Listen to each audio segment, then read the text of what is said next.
There you are. Thank you. Yeah. Wow. Can you walk me through focused thought for 17 seconds and give an example of what that would be step by step? Yeah. What subject? The subject of manifesting a lot of money.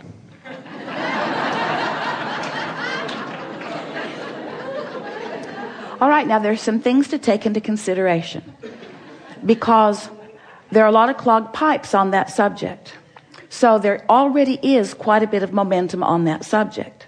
So if we approach it in any normal way, we're just going to add to the clogged pipe. You see what we're getting at?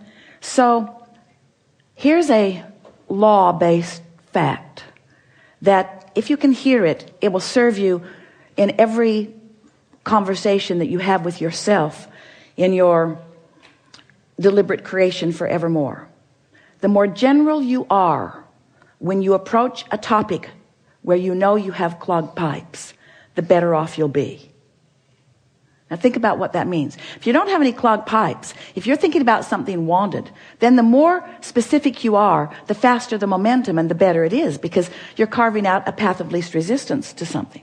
But when you're thinking about something unwanted and adding to what you do not want, then the less specific you are, the better off you'll be. Does that make sense to you? So you start. What's the goal here? To find the first pure thought about abundance. A pure thought about abundance. So just reach for a pure thought about abundance, which means try not to have it have any relationship to you. If you're not feeling abundant, then be good to leave you out of the equation for just a little bit. So let's just talk purely about the idea of abundance. Abundance. The idea of abundance makes me feel free. All right. I would like the idea of abundance to make me feel free. Now, you don't feel free with the idea of abundance yet. So you just said something you don't mean. And this is something, now friends, we said we're going to really be fine-tuning here. So hear this statement. When you say something you don't mean, law of attraction, here's what you do mean. Ooh. So you poked at it with a stick and didn't get the results that you wanted. See what we're getting at? So let's, rather than talking about abundance and money, let's talk about abundance. Abundance of clarity, abundance of sunshine, abundance of ocean. Are those easier for you to feel abundance about? Definitely. All right, so with the idea of fewer clogged pipes and just more free-flowing thought, give us some statements about that kind of abundance. The sun beating down on me makes me feel energetic, inspired. Lots of sun abundance, isn't there? I never wake up and wonder, well, wait. Esther couldn't find the ocean for 3 days last week. So that statement was not exactly accurate. Whether I can see the sun or not, I know it's out there. Whether I can see it clearly or not, I know it's there. That statement feels pretty good, doesn't it? I know it's there. I really never worry about the sun not being there. There are aspects of well-being and abundance that I just take for granted. My belief is never challenged about it. I just know that there is abundance around me. Yeah. So what other kind of abundance comes easily to you? Abundance of music comes very easy. Talk to us about that a little bit, generally. I hear music throughout my day. Yeah.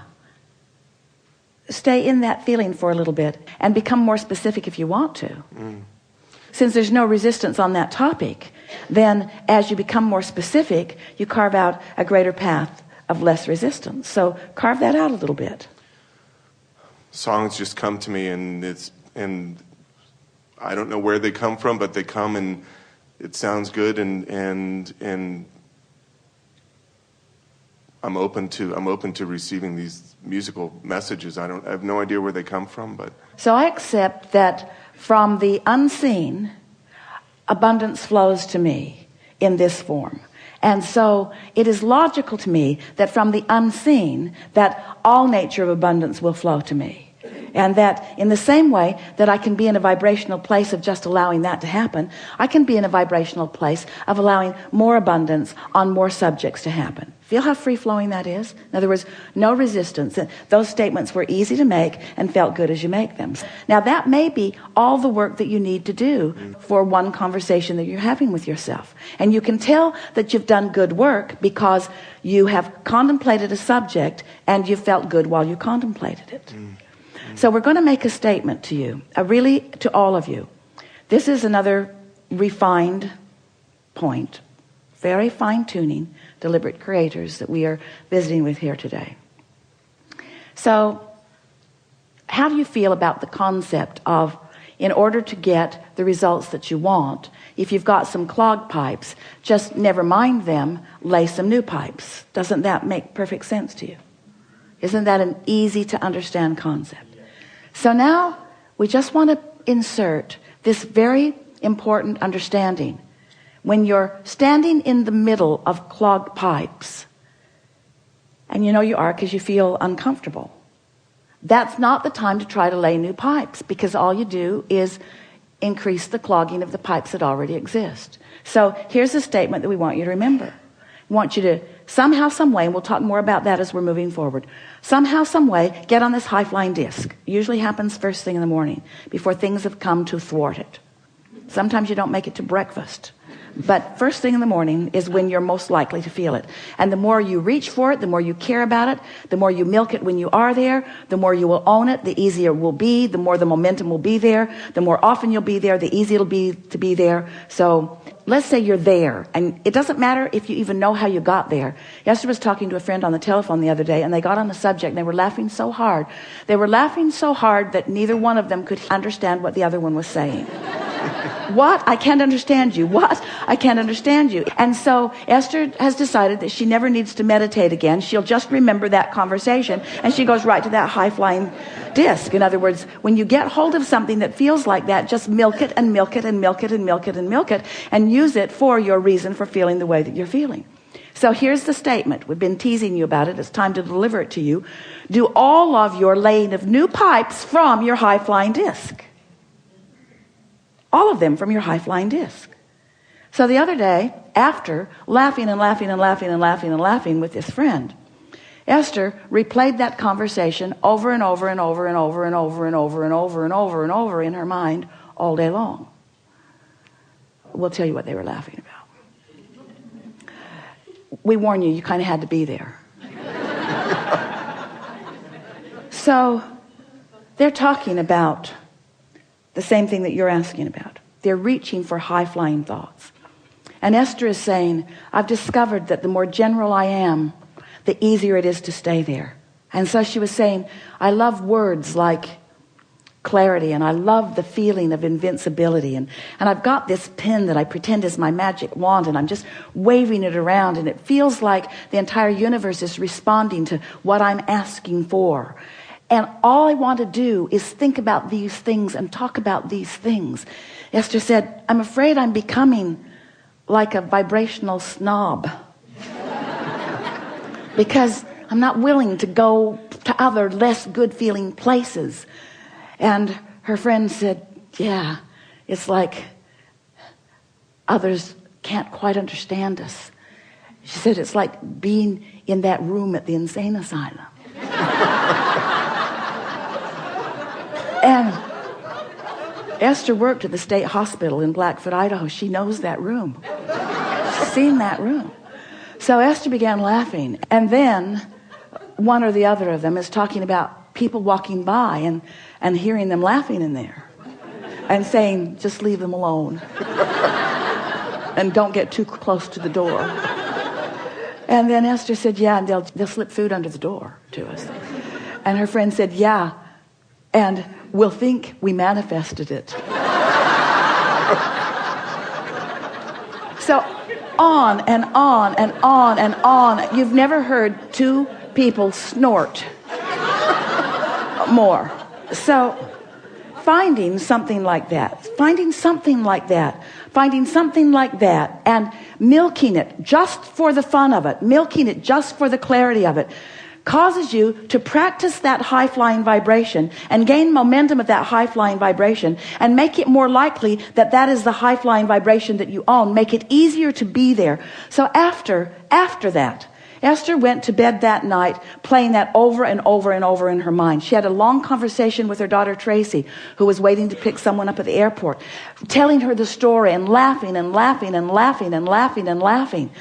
What fun it is to have conversations with those who, like you, don't mind being locked in that crazy room where you are not facing reality, where your undivided attention is upon whatever subject it is that makes you feel like that. So Esther went to sleep in that vibration. And when she awakened in the morning, such an interesting thing happened. Because her first thought, now she's been listening to us for a long time, talking about how when you prepave, when you go to bed thinking about good things, and you'll wake up thinking about good things. And Esther woke up, and the first thought that was in her mind was maybe the most troubling thought that she's experienced in the last several years.